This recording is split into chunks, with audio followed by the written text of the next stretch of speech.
ஒரு ஆழ்ந்த காடில் ஒரு குரங்கு குண்டு என்று பெயர்க்கப்பட்டிருந்தது. குண்டு தினமும் காலை எழுந்தவுடனே ஜோடியாக பழங்கள் தேடிக்க நடப்பான். ஒரு நாள் காடின் ஊர்மழையில் அவன் ஒரு பெரிய பழமரம் கண்டான். அது ஏங்க பழங்களை கொண்டிருந்தது. குண்டு பெரும் ஆனந்தத்துடன் மரம் மீது ஏறினான். ஆனால் பழத்தை எடுத்தவுடன் கிளைகள் குலைந்து குரங்கு கீழே விழுந்தது.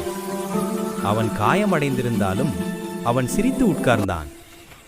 இது பெரிய பாடம் என்று எண்ணினான். பழங்கள் எளியவையாக கிடைக்கும் என்று சொல்வதை நம்ப வேண்டாம்.